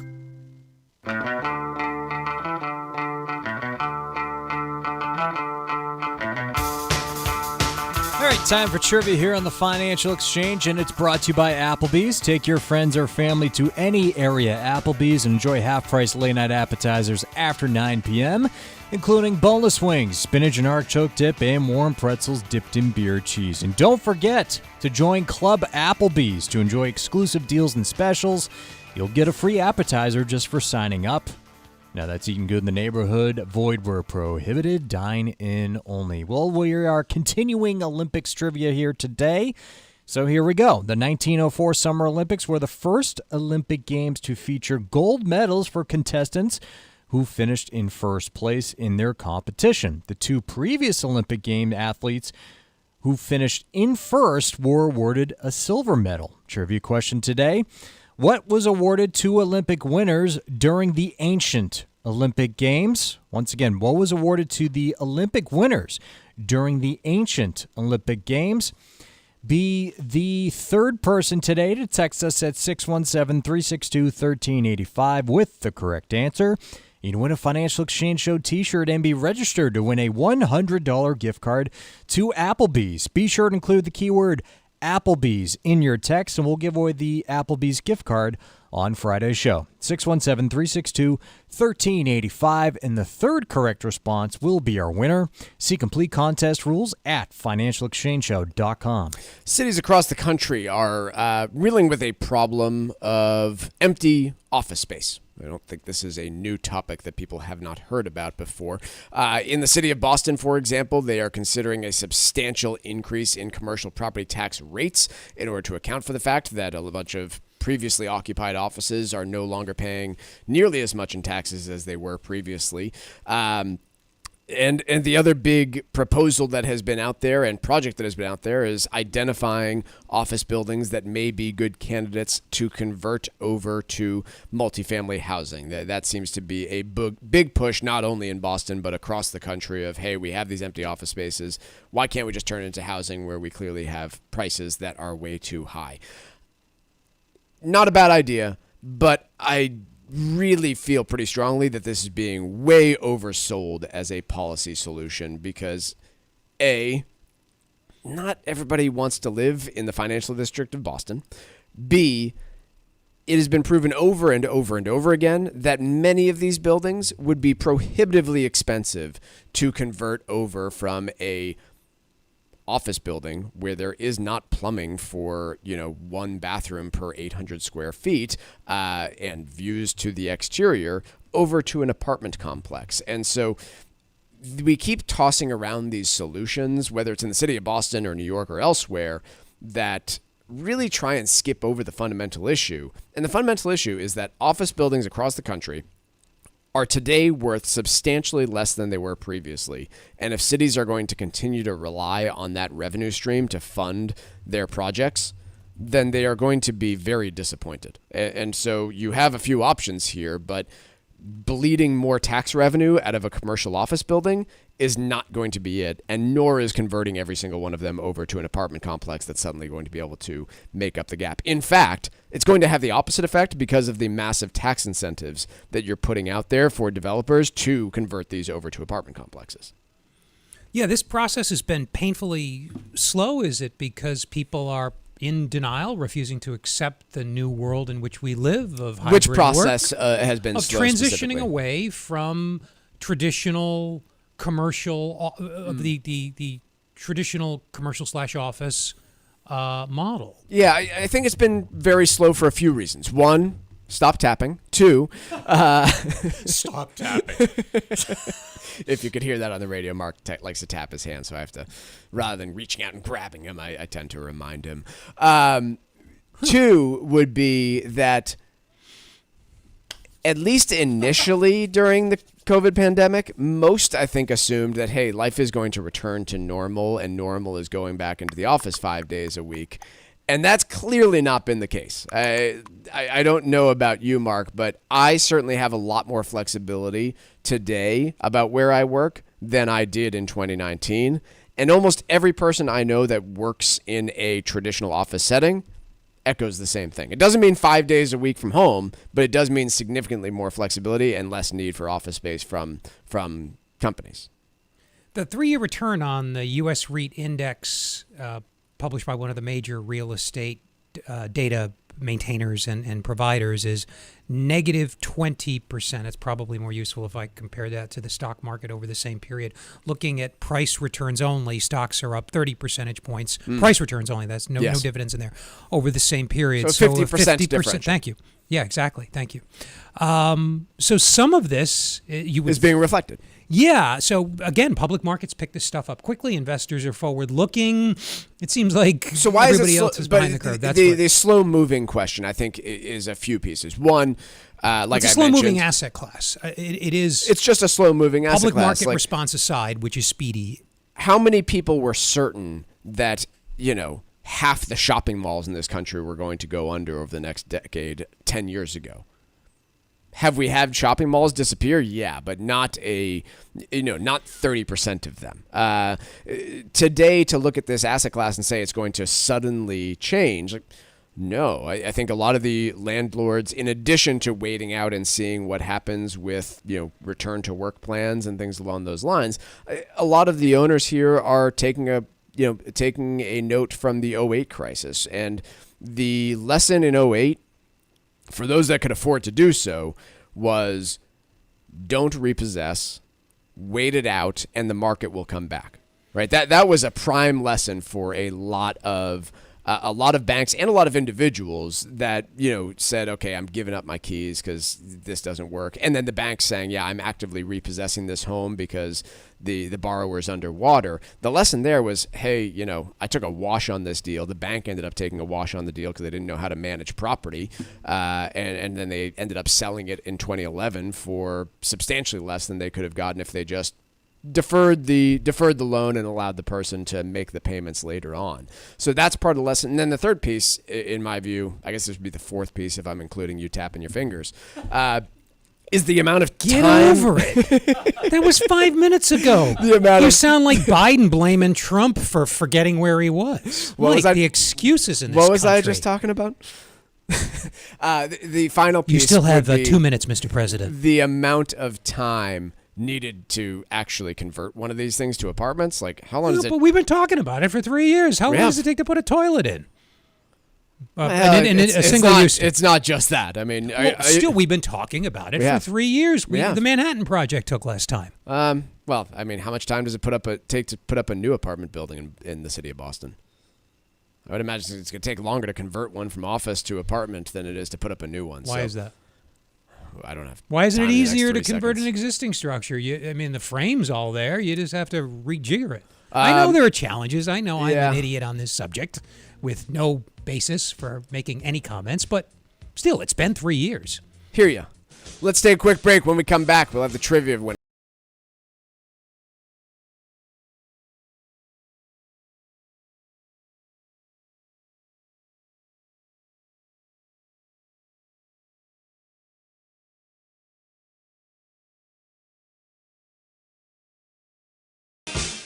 This is Tucker Silva of the Financial Exchange Show, and I'm joined today by estate planning attorney Todd Lutzke from the law firm of Cushing & Dolan with your Financial Exchange quick tip of the day. And today we're talking about techniques that can help protect your assets from long-term care expenses last minute. Todd, is the healthy spouse allowed to keep anything when the sick spouse enters a nursing home? And what happens if the sick spouse has the majority of the income? Great question, because when you're talking about applying for Medicaid last minute, or when someone enters a nursing home and you want to do this last minute, they're going to look at both assets and income, right? So from an asset standpoint, as a married couple, they do allow you to keep approximately $148,000.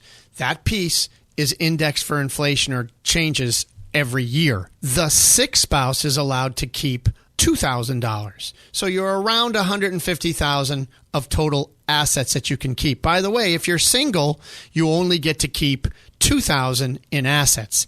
From an income perspective, the good news is that the healthy spouse can keep all of the healthy spouse's income, Social Security, pension, you name it. And so it does not matter how much income the healthy spouse has, but they are entitled to at least a minimum monthly maintenance needs allowance, but no maximum. Todd Lutzke and the estate planning experts at Cushing & Dolan have written a brand new guide that details last-minute Medicaid eligibility. You can request this brand new guide by calling 866-848-5699. That number again is 866-848-5699, or you can request it from their website, legalexchangeshow.com. The proceeding was paid for, and the views expressed are solely those of Cushing & Dolan. Cushing & Dolan and or Armstrong Advisory may contact you offering legal or investment services. Cushing and Armstrong do not endorse each other and are not affiliated. Hey, listen, are you a 50-year-old person looking for term life insurance? Then you need to talk to Bob.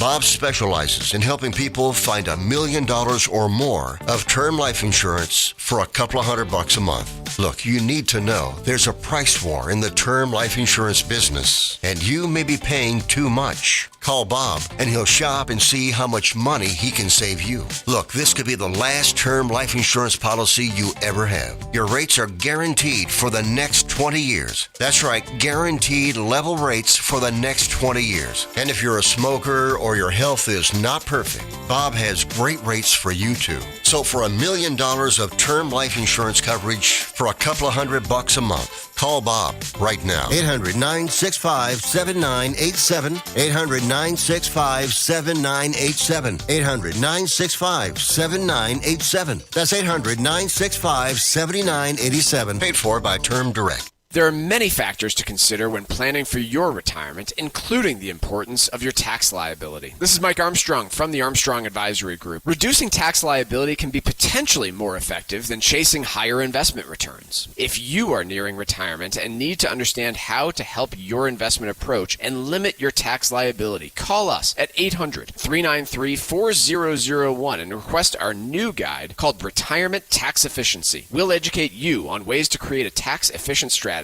as well as the basic steps that make up a sound retirement plan, including how to protect your money in a down market. Call 800-393-4001 and get your guide today. That number again is 800-393-4001, or you can request it online at armstrongadvisory.com. The proceeding was paid for by Armstrong Advisory Group, a registered investment advisor. Nothing in the ad or in any Armstrong guide is specific financial, legal, or tax advice. Consult your own financial, tax, and estate planning advisors before making any investment decisions. Armstrong may contact you to offer investment advisory services.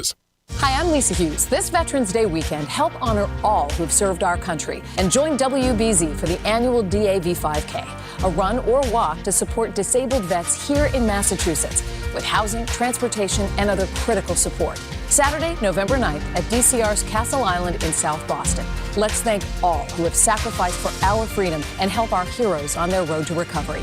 Visit DAV5K.Boston to register or donate today. The DAV 5K Boston is presented by Veterans Development Corporation. Are you looking to volunteer for an amazing nonprofit organization that helps our veterans? The DAV Department of Massachusetts Transportation Network needs volunteers right now. This network provides free transportation to and from any VA medical appointment for veterans of all eras. To become a volunteer driver, you do not need to be a veteran or a DAV member. You just need to have the willingness to help our veterans and have a valid driver's license. Sign up now at davma.org. That's davma.org.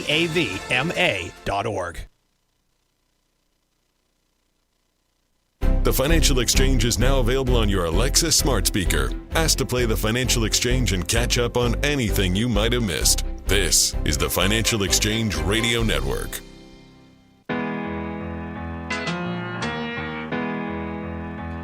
Today's trivia question was, what was awarded to Olympic winners during the ancient Olympic Games? So that would be the olive wreath.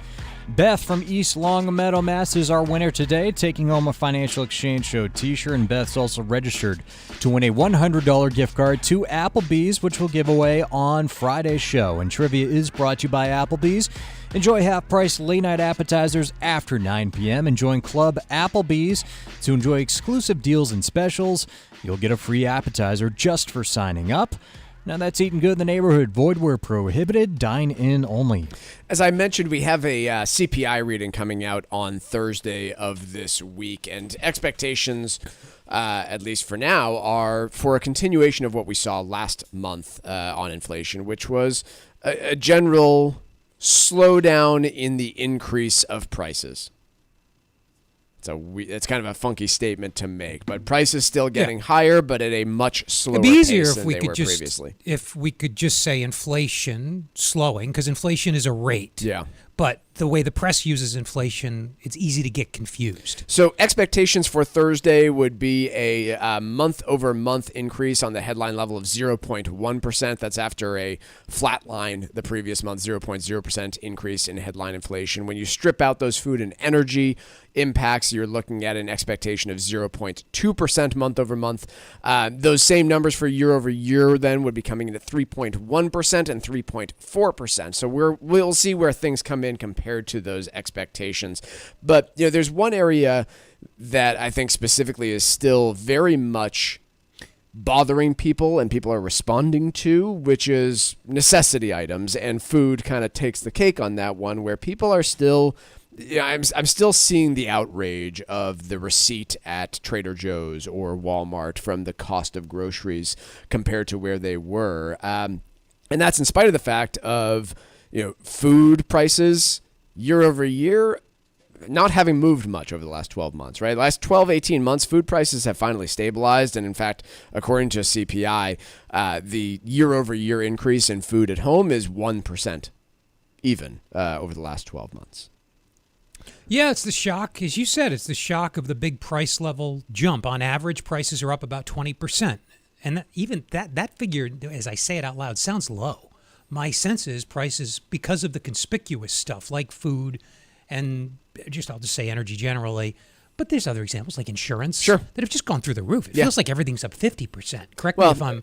Well, I mean, I think a lot of the reason it feels that way is because of some things that are, like housing. The most conspicuous things are the things we hear about every day, including equities, which are the price of retirement, by the way. Yep. It's nice if you own them, but if you're buying in, you're younger, you're buying into equities, you sort of resent where we are. Your retirement got a lot more expensive. So it feels like prices are up a lot more than the average jump of 20%. That's cumulative since early 2020, and it takes time to adjust to a shock like that. Clearly, looking at the political polls, people have not absorbed it. And the grocery basket is just a really easy one to relate to because, I myself had an idea of what it costs to fill a basket of groceries pre-pandemic and what it costs now. And I don't really think when I'm checking out and swiping my credit card at the grocery store of, the percentage increase. I'm thinking, oh, damn, that is $100 more than I used to spend on this same basket of groceries just a few years ago because I'm feeding a family of 5.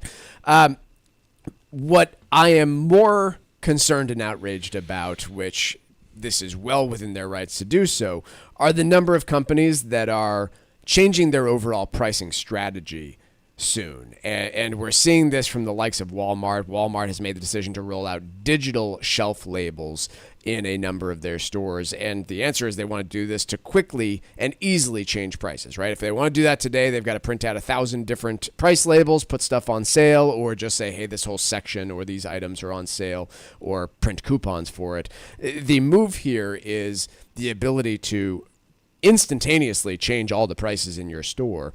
And where I would imagine this is going in very short order for a company like Walmart would be the ability for them to either have people or have an artificial intelligence bot that is reading prices online at, say, Amazon on everything that they carry in their stores and saying, ooh, Amazon just adjusted the price on this roll of toilet paper. We should adjust our price up as well so that we are not cheaper than Amazon, right? We have an in-store presence. We should be at least the same price as Amazon, not significantly cheaper. It brings up, but where I think it's heading is basically in-store shopping that looks and feels a lot like it does to buy an airline ticket, where you have no reliable sense of what the price is that you're going to be expected to pay for an item. Yeah, from a theory point of view, this is good. Prices that adjust quickly mean smaller economic sacrifice when the Fed is trying to bring prices down. The problem is that when, say, oil prices go up, other prices are sticky, and as a result, they don't change right away. And as a result, you get inflation getting embedded. So in theory, flexible prices and wages are actually a good thing. Sure. Mark. You want that. But I see your point from the shopper's point of view. If you just checked out with something and you look back and you see it's down 10 cents, I'm going to be at the exchange counter just as a matter of principle. And also it might result in some like gaming behavior. If you notice things are cheaper on a Tuesday morning because traffic is lower, people are going to. So there's this possibility that it channels people. It'll be a feeling of fairness and a feeling of getting customers, ripped off. which is why there are these costs associated with changing prices. Why firms don't change prices right away in response to demand or supply shocks, which is what causes actually recessions. Interestingly, if prices, including wages, adjusted right away, you wouldn't need unemployment. Right. People would just accept a lower wage. Changes to Medicaid occur almost every year, and if you're not informed, your assets could be at risk, especially if you or your spouse need nursing home care. Cushing & Dolan are experts in elder law, and their new guide is called Last Minute Medicaid Eligibility. It'll help you understand the Medicaid process, which is critically important if you're retired or getting close to retiring. The guide has important information regarding numerous strategies that can protect your assets from the nursing home. It could be your primary home, a vacation home, or any rental property you may own. You've worked hard to achieve wealth, so don't take chances when it comes to protecting it. Get your copy of Cushing & Dolan's brand new guide called Last Minute Medicaid Eligibility. Call 866-848-5699. That's 848-5699, or you can request the guide from their website, legalexchangeshow.com. The proceeding was paid for, and the views expressed are solely those of Cushing & Dolan. Cushing & Dolan and/or Armstrong Advisory may contact you offering legal or investment services. Cushing & Armstrong do not endorse each other and are not affiliated. I'm going to go back to these pricing schemes for a minute because from an economic standpoint, what corporations would love to be able to do is charge the highest price that each of their customers is willing to pay. Right? Like that would allow them to maximize profits the most amount. And if Marc Fandetti is willing to pay more for that flight to Florida next week than I am, then they want to charge Marc more and me a little bit less and still fill the plane, but at the maximum profit possible. I guess it's called price discrimination. Yeah. It sounds worse than it is. These digital tools in Walmart are a form of that might be successful, might not be. They might just be bad Amazon at it. does it now, though. Aren't we conditioned by Absolutely. Amazon? Amazon does it now. They change the prices on this stuff by the minute, and the price that you see on your screen might not be the same. Mike, I want to say again, this is helpful for getting inflation down and helpful for adjusting for the economy's necessary adjustments during, say, a recession. The problem is prices don't adjust fast enough. What I think most people would not like about it, if they learned a little bit more. So let's use the example of the McDonald's application on your phone. The amount of information that these companies are able to learn about us based on, say, having an application on your phone, such as when you get paid, when you go to sleep, when you commute, where you commute to and from, where the closest location is to you on any certain day. It is, I think, more than the average person realizes. And from McDonald's standpoint, fantastic information to have. If I know when you get paid and what your commute looks like, then I can target higher priced items to you on your way home from work the day that you get paid. What a great strategy for maximizing profits. What a severe invasion of privacy also that I voluntarily gave up, right? I'm not saying that these companies are breaking any rules, because when you download that McDonald's application or that Starbucks app, you're consenting to all of this. But that is where I suspect we are going with a lot of these tools. And like the nightmare scenario to me is me walking down an aisle in Walmart and Walmart somehow identifying that I really need this item and I have the money to pay for it, and the digital price tags just boom shifting because Mike Armstrong walked down. That's where we're going. Yeah. I wouldn't dread that. Marc future. doesn't mind it. No, I don't mind it I at dread all. that There is no. The Supreme Court just decided there is no right to privacy. Right. Read the Dobbs decision. There isn't. Yeah. Not allegedly not protected by the U.S. Constitution. Lawyers might disagree with my half-assed interpretation of that. Forgive the adjective, but. Let's take a quick break. When we come back, a little bit of stack roulette next on the Financial Exchange. Find daily interviews and full shows of the Financial Exchange on our YouTube page. Like us on YouTube and get caught up on anything and everything you might have missed. This is the Financial Exchange Radio Network. There are many factors to consider when planning for your retirement, including the importance of your tax liability. This is Mike Armstrong from the Armstrong Advisory Group. Reducing tax liability can be potentially more effective than chasing higher investment returns. If you are nearing retirement and need to understand how to help your investment approach and limit your tax liability, call us at 800-393-4001 and request our new guide called Retirement Tax Efficiency. We'll educate you on ways to create a tax-efficient strategy, as well as the basic steps that make up a sound retirement plan, including how to protect your money in a down market. Call 800-393-4001 and get your guide today. That number again is 800-393-4001, or you can request it online at armstrongadvisory.com. The proceeding was paid for by Armstrong Advisory Group, a registered investment advisor. Nothing in the ad or in any Armstrong guide is specific financial, legal, or tax advice. Consult your own financial, tax, and estate planning advisors before making any investment decisions. Armstrong may contact you to offer investment advisory services. If you or a loved one needs a nursing home stay and you aren't prepared, the expense can be devastating to your savings. Understanding the Medicaid process is a key element to any successful estate plan. So call Cushing & Dolan today and request their new guide called Last Minute Medicaid Eligibility. It'll walk you through any changes to the Medicaid rules, how to adjust to those changes, and best practices that can help educate you on how to manage expenses you might incur down the road. Don't leave your assets to chance. Let the experts at Cushing & Dolan help you protect your wealth and keep it away from the nursing home. Call right now, 866-848-5699, and get your free copy of this new guide, Last Minute Medicaid Eligibility. That's 866-848-5699. You can also request the guide online by visiting their website, LegalExchangeShow.com. That's LegalExchangeShow.com. The proceeding was paid for and the views expressed are solely those of Cushing & Dolan. Cushing & Dolan and or Armstrong Advisory may contact you offering legal or investment services. Cushing & Dolan and Armstrong Advisory do not endorse each other and are not affiliated. For 40 years, Cancer Support Community has been a relentless ally for anyone impacted by cancer, with free services provided online and in person, with their newest location in Massachusetts. Connect with Cancer Support Community Massachusetts for free emotional support, educational resources, patient navigation, financial counseling, and more. 617-797-3391. CancerSupportMass.org. CancerSupportMass.org.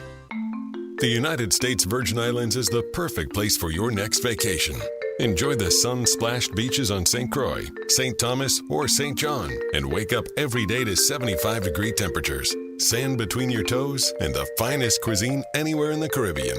The U.S. Virgin Islands is more popular today than it's ever been in its history, making it one of the most popular travel destinations around. This summer, heat is upon us, but the holiday season will be here before you know it. So make your plan to avoid the cold and enjoy the most fantastic spot in the Caribbean. Go to visitusvi.com right now and explore their incredible vacation packages today. Travel to and from New England is simple, and your stay will be hassle-free because this is the American Caribbean. There's no passport needed and no money to exchange. America's Caribbean paradise is waiting for you. Go to visitusvi.com and book your trip right now. That's visitusvi.com. There's an issue cutting through the partisanship in Congress. It's AM radio. The overwhelming majority of legislators, Democrats and Republicans, support a bill to keep AM radio in cars. But time is running out. Text AM to 52886 and ask Congress to bring this bill to the floor for a vote now. AM radio is too important to let this moment pass us by. Message and data rates may apply. You may receive up to 4 messages a month, and you may text STOP to stop. This message furnished by the National Association of Broadcasters. The Financial Exchange Show podcast drops every day on Apple, Spotify, and iHeartRadio. Hit that subscribe button and leave us a 5-star review. You're listening to the Financial Exchange Radio Network.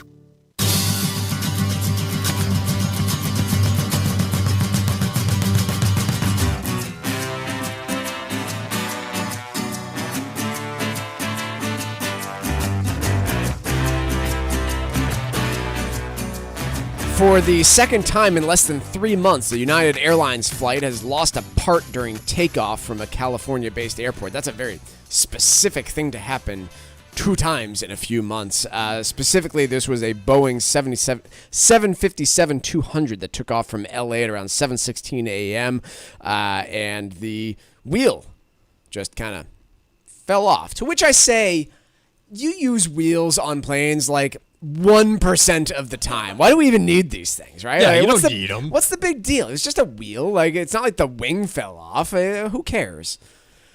It's tongue in cheek. I recognize, even with my limited flying experience, that you do in fact need wheels on planes, and it is important. They did safely land the plane, fortunately. How did they land the plane without a wheel? I would imagine it was a pretty rough landing.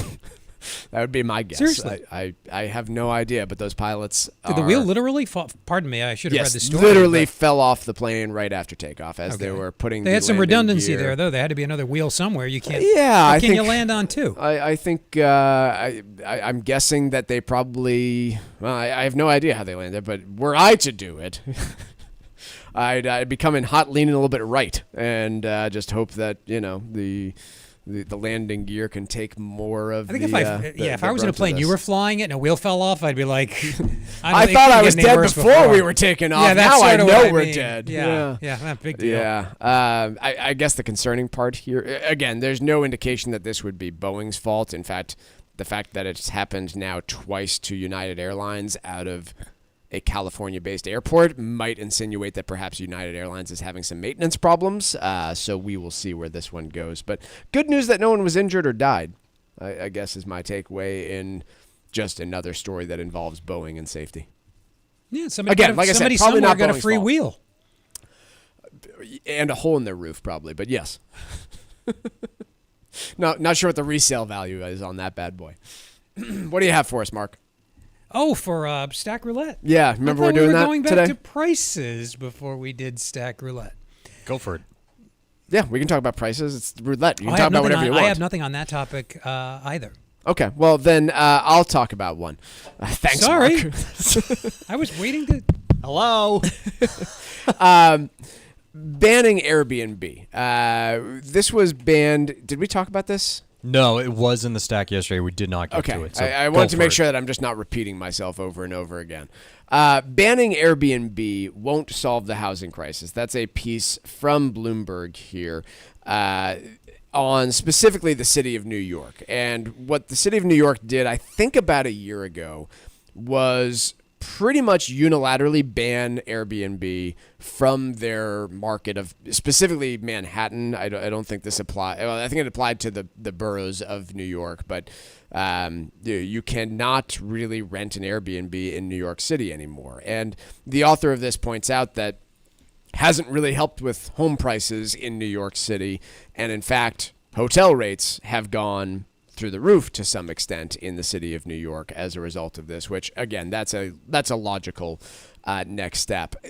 I guess without getting to judgment as to the proposal and the changes that were done in New York City itself, I would think that long term, if you can no longer rent out your apartment on a short-term basis, that should reduce the number of reduce demand for homes in New York City.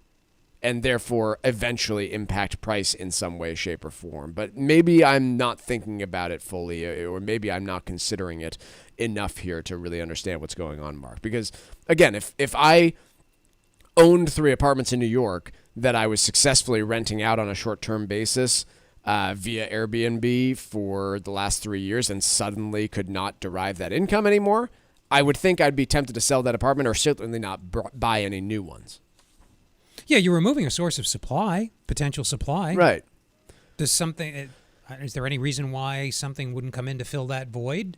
I guess the counterpoint would be, Prices hotels will end up buying those apartment complexes because they can make a pretty penny on, the fact that there's no Airbnbs in New York City, and therefore we haven't really changed the pricing scenario. I did take a look, by the way, at year over year. I didn't know how to get at like demand, but I looked at supply. So I was looking at housing inventory changes in New York, Philadelphia, DC, and Boston to see like, hey, is New York leading the pack here in terms of inventory changes? And the answer is no. DC had the highest increase year over year in housing supply and housing inventory. This is all listings. And New York was really middle of the road. And so I couldn't really tie anything out there either. So nonetheless, this is the decision that New York City has made. And I don't know, what I think of is interesting about it to me is a few years from now, we should be able to generally measure how the housing market develops in New York City compared to other major cities in the area and tell what the impact was of banning short-term rentals effectively.